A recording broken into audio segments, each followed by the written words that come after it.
Kapitel 1 – Der verlorene Koffer. »Du bist nicht mehr die Anna, die ich kannte!« Lukas' Stimme hallte durch das kleine Büro. Anna stand vor ihm, ihre Hände zitterten. Sie hielt eine Schachtel mit selbstgemachtem Schnitzel. Nach 3 Jahren in London war sie heute Morgen in Berlin gelandet. Ihr Herz hatte so schnell geschlagen, als sie aus dem Flugzeug stieg. Endlich würde sie Lukas wiedersehen. Aber jetzt stand er vor ihr wie ein Fremder. Er trug einen teuren Anzug. Seine Haare waren perfekt geschnitten. Das war nicht der Junge aus dem Kinderheim St. Elizabeth. »Lukas, ich verstehe nicht«, sagte Anna leise. »Warum hast du mir nie erzählt, dass du hier arbeitest? Bei von Steinberg Holdings?« Er schaute weg. »Das ist kompliziert.« »Kompliziert?« Anna spürte Tränen in ihren Augen. »Wir kennen uns seit 20 Jahren. Was ist kompliziert daran?« Die Tür ging auf. Eine blonde Frau kam herein. Sie sah Anna von oben bis unten an. »Lukas, die Präsentation beginnt in 10 Minuten.« »Danke, Sabine. Ich komme gleich.« Lukas wandte sich an Anna. »Sie müssen jetzt gehen.« »Sie?« Anna konnte es nicht glauben. »Du sagst Sie zu mir?« 3 Stunden früher war alles anders gewesen. Anna war am Flughafen Tegel angekommen, voller Hoffnung. Sie hatte ihren alten Lederkoffer dabei, den gleichen, den sie als Kind im Heim hatte. Darin war ihr Tagebuch. 20 Jahre Erinnerungen mit Lukas. Aber dann passierte es. Ein Mann rannte in sie hinein. Koffer fielen um. Menschen schimpften. In der Verwirrung nahm Anna den falschen Koffer mit. Erst im Taxi merkte sie den Fehler. Dieser Koffer war aus teurem Leder. Ein goldenes Monogramm glänzte darauf. FVS. »Mein Tagebuch«, hatte sie gerufen. Der Taxifahrer schaute sie im Spiegel an. »Alles okay?« »Nein, wir müssen zurück.« Aber es war zu spät. Sie versuchte, den Flughafen anzurufen. Niemand konnte helfen. Also fuhr sie zu Lukas' Adresse. Die alte, die sie kannte. Dort wohnte er nicht mehr. Ein Nachbar erzählte ihr von seinem neuen Job. Der Lukas, der arbeitet jetzt bei den Reichen von Steinberg Holdings am Potsdamer Platz, ist jetzt ein großer Manager. Anna konnte es nicht glauben. Ihr Lukas bei einer Bankiersfamilie? Sie fuhr sofort hin. Jetzt stand sie in seinem Büro, und er behandelte sie wie eine Fremde. »Lukas, bitte«, flehte sie, »rede mit mir. Was ist passiert?« »Es ist vorbei, Anna.« Seine Stimme war kalt. »Ich habe mich verändert. Du solltest das akzeptieren.« Sie stellte die Schnitzelbox auf seinen Schreibtisch. »Erinnerst du dich? Jeden Dienstag haben wir das im Heim gegessen. Du hast immer gesagt...« »Hör auf!« Er schlug mit der Hand auf den Tisch. »Das war früher. Ich bin nicht mehr dieser Junge.« Anna nahm ihren falschen Koffer. »Dann war alles eine Lüge?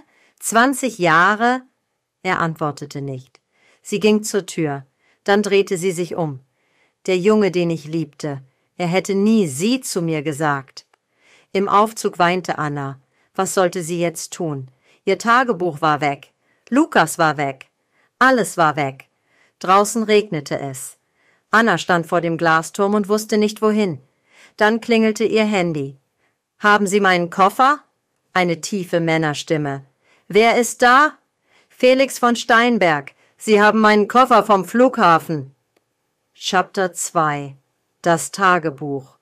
Anna traf Felix von Steinberg in einem Café am Hackischen Markt. Er sah aus wie aus einer Zeitschrift.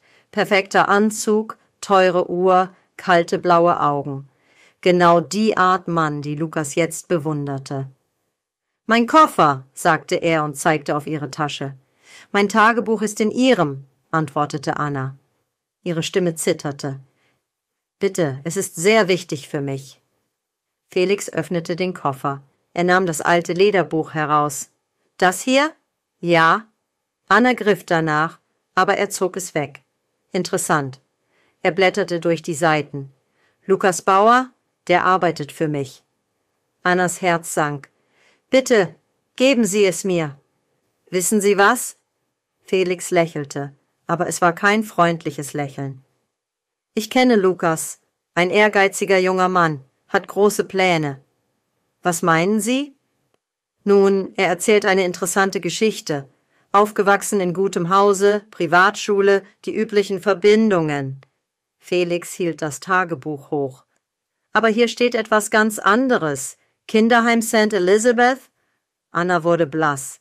Das geht Sie nichts an. Oh, aber es geht mich etwas an.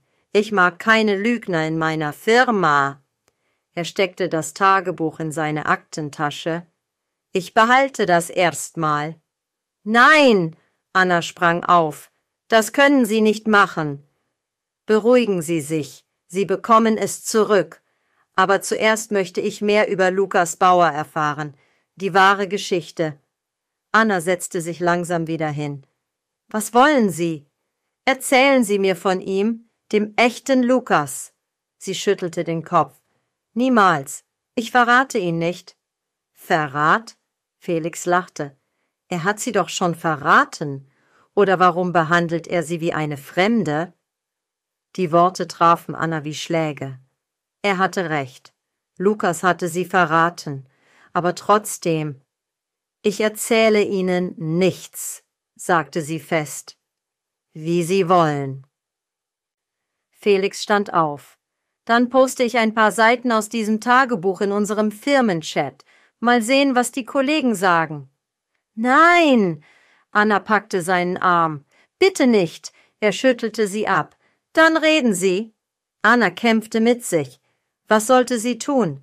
Wenn die Kollegen das Tagebuch sähen, wäre Lukas' Karriere zerstört. Aber verdiente er ihren Schutz noch? 1 Stunde, sagte Felix. In 1 Stunde poste ich die erste Seite. Außer was?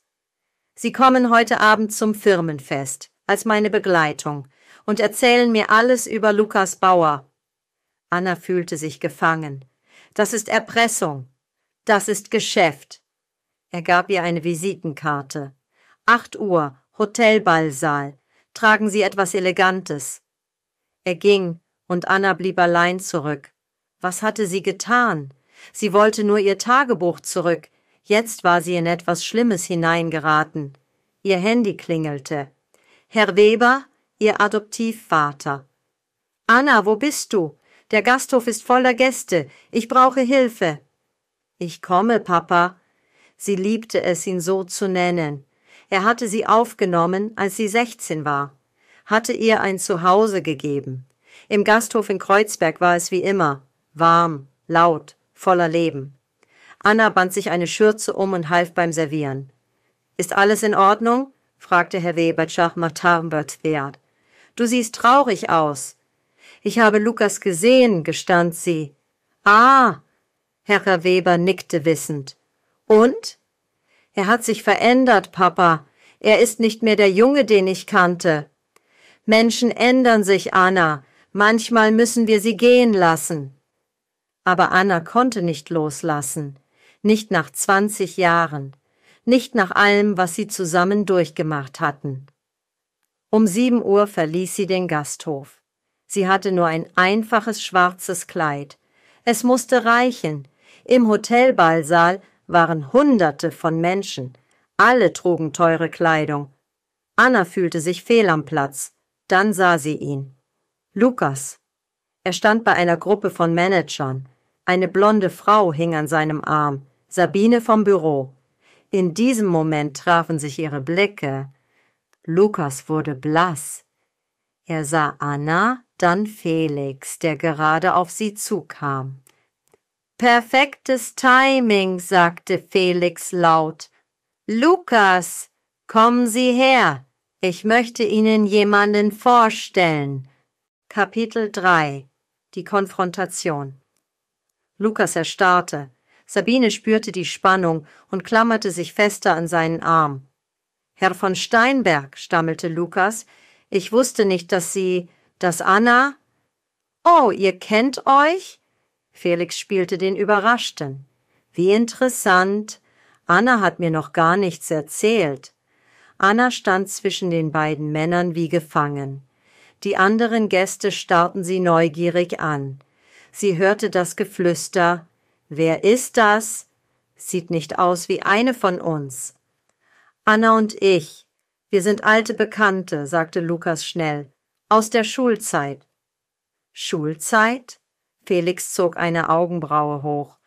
»Welche Schule war das gleich? Das Privatgymnasium, von dem Sie immer erzählen?« Sabine mischte sich ein. »Lukas, wir sollten zum Buffet gehen.« Sie warf Anna einen giftigen Blick zu. »Moment«, sagte Felix. Er zog das Tagebuch aus seiner Jackentasche. »Anna hat das hier verloren. Sehr interessante Lektüre.« Lukas' Gesicht verlor alle Farbe. »Das... woher?« »Ach ja, Anna und ich haben am Flughafen die Koffer vertauscht.« Felix schlug das Tagebuch auf. »Soll ich vorlesen?« »Hier, 15. März. Lukas hat heute wieder sein Brot mit mir geteilt. Im Kinderheim gibt es nie genug zu essen, aber er...« »Hören Sie auf!« Lukas' Stimme überschlug sich. Die Umstehenden wurden still. Alle schauten jetzt zu ihrer Gruppe. »Kinderheim?« Sabine ließ Lukas Arm los. »Du hast gesagt, deine Eltern...« »Es ist nicht so, wie es aussieht«, begann Lukas. »Nein?« Felix blätterte weiter. »Hier, Anna schreibt, heute ist unser Jahrestag. 20 Jahre sind wir jetzt zusammen. Lukas sagt, wenn er mit dem Studium fertig ist, heiraten wir.« Sabine keuchte. »Ihr seid zusammen? Du hast eine Freundin?« »Hatten«, korrigierte Lukas kalt. »Wir hatten etwas. Es ist vorbei.« Diese Worte trafen Anna wie Messerstiche, aber sie zwang sich gerade zu stehen. »Wirklich vorbei?« Felix lächelte boshaft. »Der letzte Eintrag ist von vorgestern. Anna schreibt, wie sehr sie sich freut, dich wiederzusehen.« »Geben Sie mir das Buch«, forderte Lukas. »Warum? Gehört es Ihnen?« Felix hielt es höher. »Oder der Dame hier?« Anna fand endlich ihre Stimme. »Es gehört mir, und Sie haben kein Recht, es zu lesen.« »Sie haben recht.« Felix reichte ihr das Tagebuch. »Aber jetzt weiß ich, was für ein Mensch in meiner Firma arbeitet. Ein Lügner und Betrüger.« »Herr von Steinberg, ich kann das erklären«, flehte Lukas. »Sparen Sie sich Ihre Erklärungen für Montag, für das Personalgespräch.« Sabine wandte sich angewidert ab. »Ich kann nicht glauben, dass ich mit dir... Du hast mich die ganze Zeit belogen.« Sie stürmte davon. Lukas stand da wie ein begossener Pudel. Felix klopfte ihm auf die Schulter. »Tja, die Wahrheit kommt immer ans Licht. Nicht wahr, Herr Bauer? Oder soll ich sagen, Lukas aus dem Kinderheim?« Er ging zu einer anderen Gruppe. Anna und Lukas blieben allein zurück. Um sie herum starrten die Gäste und tuschelten. »Bist du jetzt zufrieden?« zischte Lukas. »Du hast alles zerstört.« »Ich?« Anna konnte es nicht fassen. »Du hast mich angelogen. All diese Menschen.« »Ich habe getan, was ich musste. Du verstehst das nicht. Du bist zufrieden mit deinem kleinen Leben im Gasthof. Aber ich will mehr.« »Mehr als was? Als die Menschen, die dich lieben?« »Liebe macht nicht satt, Anna.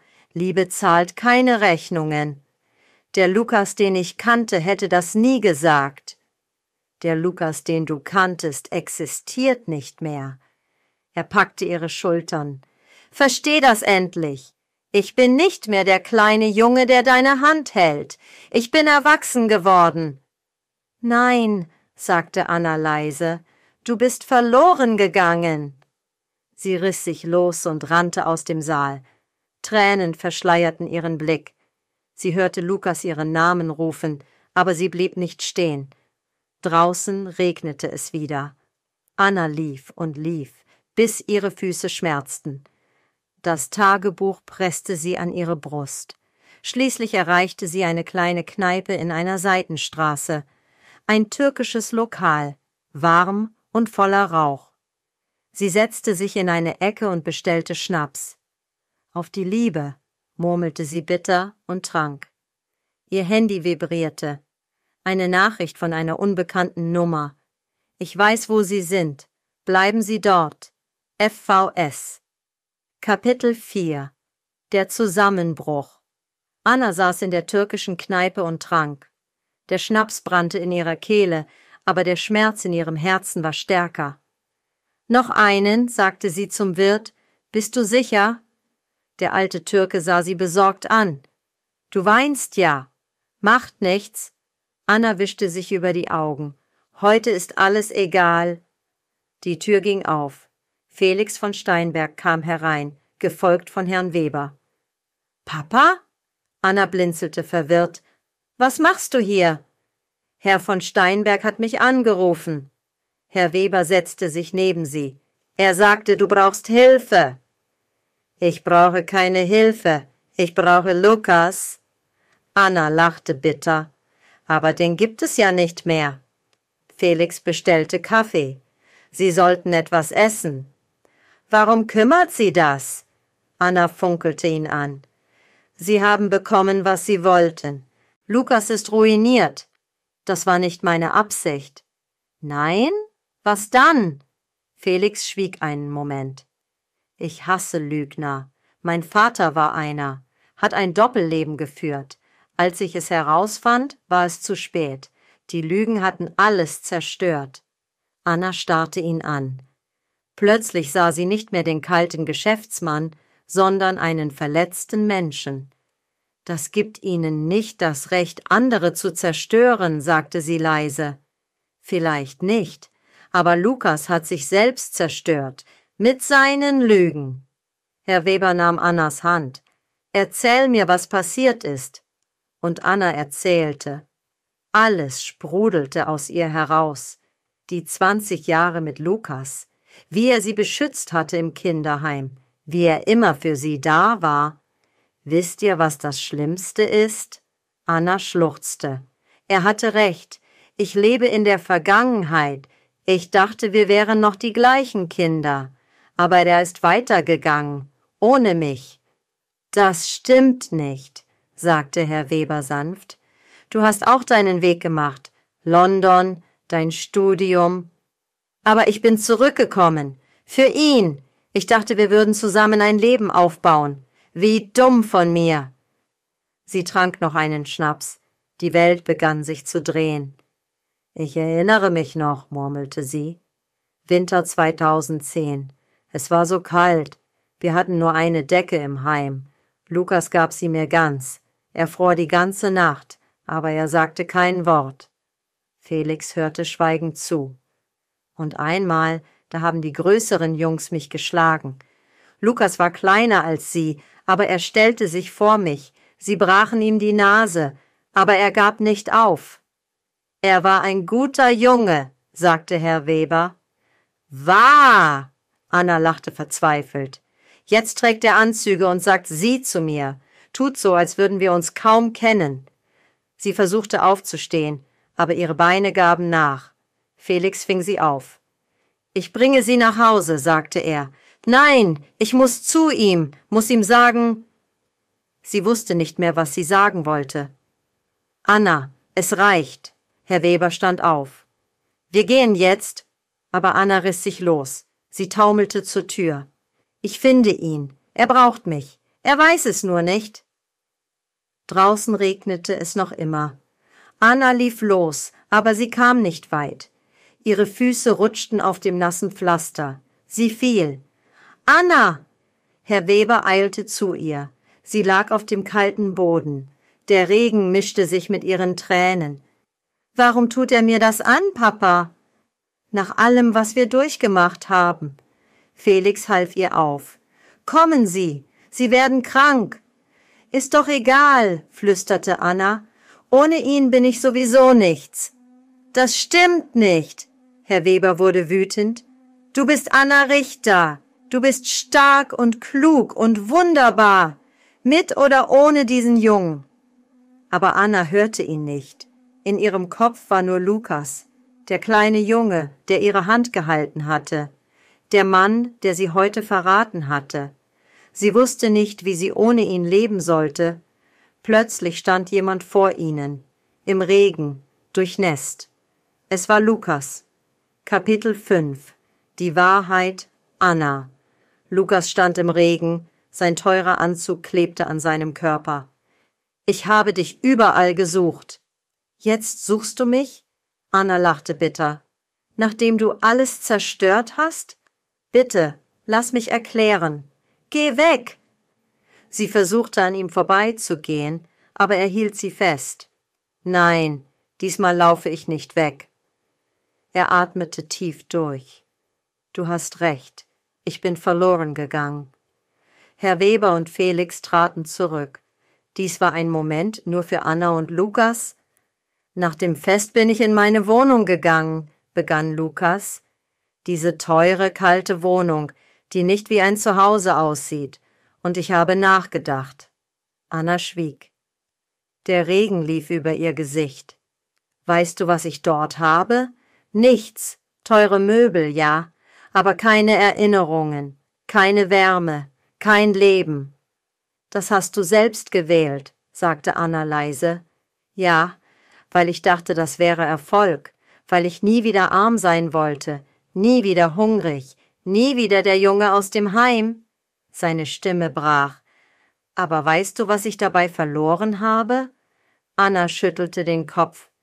»Dich, den einzigen Menschen, der mich wirklich kennt, der mich geliebt hat, als ich nichts hatte.« »Hör auf«, flüsterte Anna, »es ist zu spät.« »Nein«, Lukas fiel auf die Knie, mitten auf der nassen Straße. »Es ist nicht zu spät. Bitte, Anna.« »Was willst du von mir?« »Verzeihung, eine zweite Chance.« Er griff in seine Tasche und holte etwas heraus. Eine kleine rote Bohne an einer Kette. »Erinnerst du dich?« Anna keuchte. »Die hast du aufgehoben.« »Ich trage sie immer bei mir, jeden Tag, auch wenn ich so getan habe, als wäre unsere Vergangenheit mir peinlich.« »Warum hast du das getan, Lukas? Warum die Lügen?« Er senkte den Kopf. »Weil ich Angst hatte. Angst, dass sie mich nicht akzeptieren, dass ich immer der Junge aus dem Heim bleibe. Also habe ich eine neue Geschichte erfunden.« »Und Sabine?« »Bedeutet mir nichts. Es war nur, sie gehörte zu diesem neuen Leben, dem falschen Leben.« Anna kniete sich zu ihm. Sie waren beide durchnässt, aber es war ihnen egal. »Lukas, schau mich an.« Er hob den Kopf. In seinen Augen waren Tränen. »Ich habe dich geliebt, seit wir 5 waren«, sagte Anna, »nicht wegen dem, was du hast oder darstellst, sondern wegen dem, was du bist.« »Was bin ich denn?« »Der Junge, der sein Brot mit mir geteilt hat, der für mich gekämpft hat, der mir seine Schuhe gegeben hat.« Sie nahm sein Gesicht in ihre Hände. »Dieser Junge ist noch da.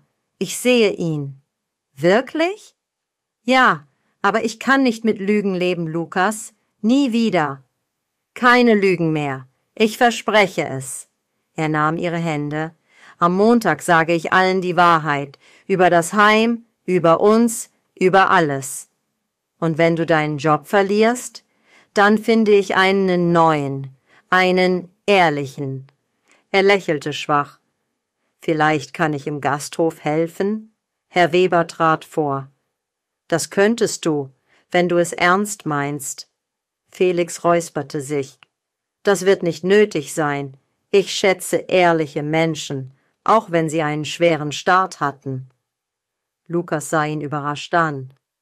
»Heißt das, kommen Sie Montag ins Büro. Wir reden über Ihre Zukunft, die echte Zukunft, nicht die erfundene.« Anna half Lukas auf. Sie standen sich gegenüber im Regen. »Können wir neu anfangen?« fragte er.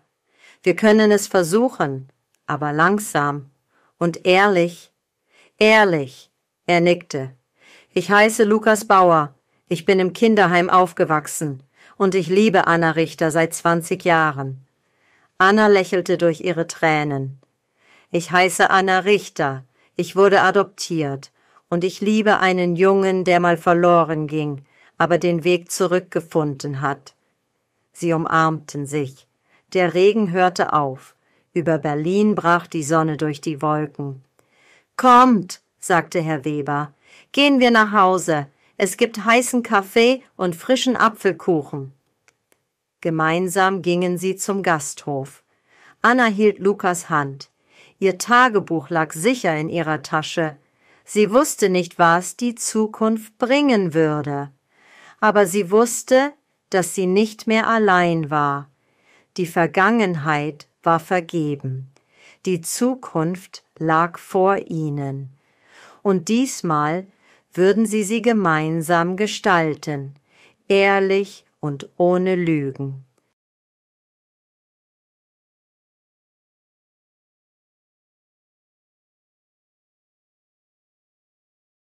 Merci d'avoir regardé. N'oubliez pas d'aimer et de partager cette vidéo. Cliquez dessus pour apprendre un